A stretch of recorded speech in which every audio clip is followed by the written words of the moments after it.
I don't know if we need Space Jam energy this morning. We need all the energy that we can get as you are looking at Gamebridge this morning, which we hope to have that trophy for ourselves soon. It is Game 6 tonight. We needed to get to Game 7 and bring home that championship here to Indianapolis. Again, win or stay home for us here. I know. We won't even get to move on to Game 7. So we are still feeling it like we can get it done. We'll hear from Anna, who is inside Gamebridge there this morning, talking about all things Pacers. Of course, we heard from the team and the players yesterday and potential injuries among some of the players. So we'll have more on that coming up. Also, those watch parties, really important. But hey, those storms that rolled through here last night, a lot of you are still in the dark because of those storms. Yeah, I've been watching over the past 10 minutes. Every 10 minutes, we've gone down by 1,000 power outages. So the line crews, they've been working all night really hard, but you may still run into stoplights that are out. You may still be without power this morning. So it's been a rough night for some of us. I will tell you, at least the front knocked the humidity down the touch, because you got to think, without air conditioning, it can keep the house really warm throughout the overnight hours. And that's one reason why we have some heat alerts likely on the way for this weekend. It's not all about the afternoon top temperature that you hit. It's also about the overnight temperatures. If you can't cool off, you can't get any relief. But we got a lot of heavy rain yesterday, and we had winds up to 75 miles per hour. You were just looking at all those power outages. Indiana and Ohio were the bullseyes, but Indianapolis still 30,000. For Marion County, statewide, 83,000 power outages. To put that in perspective, we were over 200,000 yesterday evening by about 7:30 or so. But look at all these wind reports. We had over 100 that came into the National Weather Service, and not everyone sends in their reports. So there's a lot of tree damage across the state. Dumpsters, they're gone. But do be on the lookout for any kind of down power lines. We have some on State Road 38 east of Pendleton. But we also got a good dose of water. Carmel Greyhounds, we were the big winners there at 1.35 inches, just over an inch and a quarter in Bloomington, over an inch for the Seymour Owls, Crawfordsville, Pirates in Greensburg, over an inch, about a half inch for Indianapolis, a little bit more in Brownsburg, a little bit less there in Richmond and Greenfield. But we all got some rain and thunder and lightning. It was a busy evening.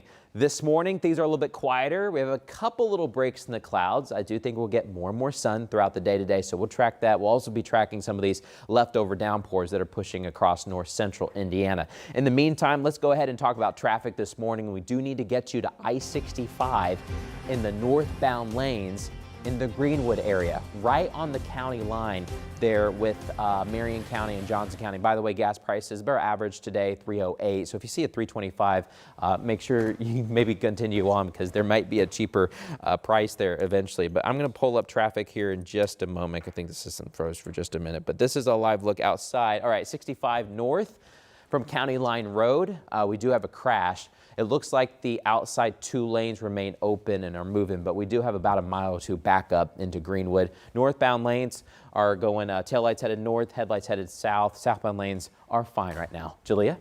Thank you, Matt. This morning, neighbors are still cleaning up after all of the severe storms here throughout our area. Those storms brought 60 to 70 mile per hour winds, as you heard Matt say, toppling obviously some huge trees into roads, even causing some damage to homes.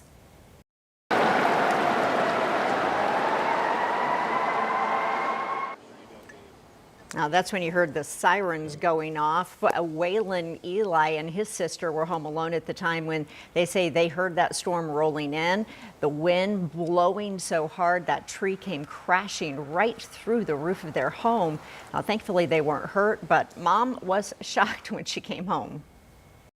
And I had already talked to them, so I was confident that they were safe. So I was just relieved to be home and knowing that they were all okay. It was a lot worse than I thought it would be. Well, across town, a tree fell into the street near 21st in Delaware, almost trapping a driver. Luckily, a kind neighbor nearby helped them get to safety and let them come in and call home. Well, another more serious incident this morning. An Indianapolis firefighter is recovering after he was injured during last night's storm cleanup. IFD confirms that the firefighter fell 12 feet after being shocked while on top of the house that had downed power lines. The lines were knocked down from the storm. The firefighter was on the roof of the house using a chainsaw when it happened, and And as you heard, he fell pretty far to the ground. Now, we are told fellow firefighters were able to immediately get to him and give him treatment even before medics came and got him to the hospital. So we do know he is in stable condition. This all happened at a home on Berwyn Street near Southeastern and Troy Avenues around 5:15 last night. When crews arrived, they found that tree limb on fire up against the house and the power lines across the garage. Well, there are scenes like that all over the Indianapolis area this morning in a neighborhood along 51st Street near Michigan Road. Look at this huge uprooted tree in 2 yards. That's how big it is. So 13 News did talk with young Sebastian, who was grateful it didn't hit his house or even his neighbors. There's so much fun there that I thought it was just a bit more fun there.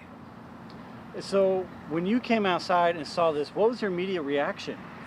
I was like, how big was this tree? And I was thinking, did it hit the house over there? And I love that we can see, like, for size, just how huge the tree roots they are, about as top as Sebastian's head.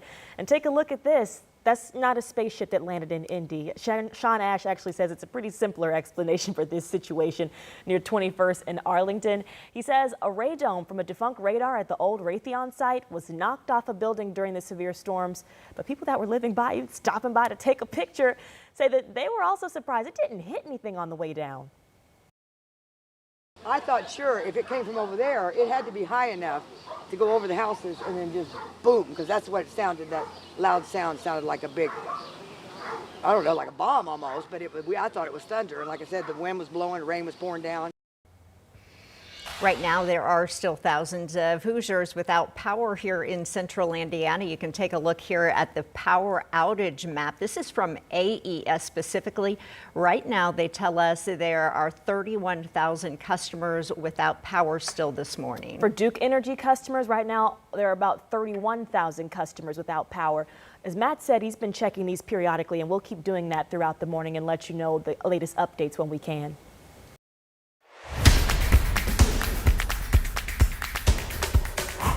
All right, well, we were moving on, but basketball fans, believe it or not, are still talking about Tuesday night's fiery game between the Indiana Fever and the Connecticut Sun. The Sun's Marina Mabry went after Caitlin Clark, but was not ejected.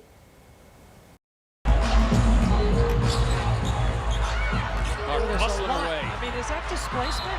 I think it is. Oh, and Marina Mabry's going to get ejected. If the officials saw that. Well, you saw it there. The Fever did win, but the players and coaches definitely not happy with the officiating. And then this was another big point to the game here with less than a minute to go in the game with Sophie Cunningham coming after the Suns player who started the fiasco you just saw there in the third quarter. Head coach Stephanie White said that she had a feeling that something like this was going to happen because she says refs weren't calling fouls earlier. Now, 13 News did talk to a spokesperson for the WNBA. The WNBA did fine Cunningham for her role in that scuffle that you've seen.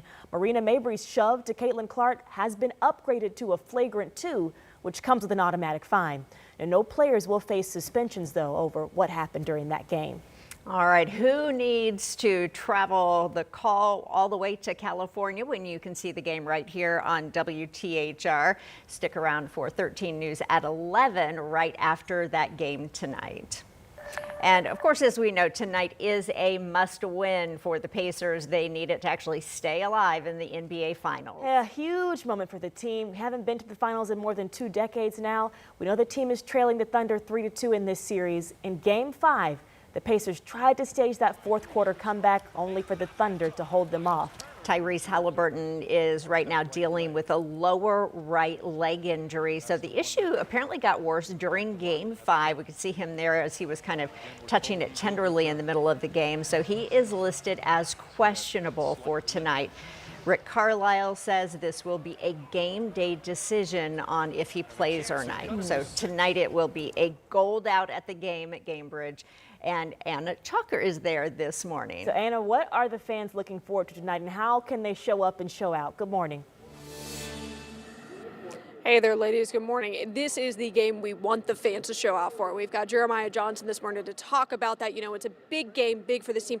What's it going to take for this team to secure this win so we make it to Game 7 on Sunday? Well, think back to Game 3. That was one of the best games of the series. The team played well. The crowd was behind it. Game 4, really good until the final maybe 5 or 6 minutes. So you just want to replicate what you did in Game 3.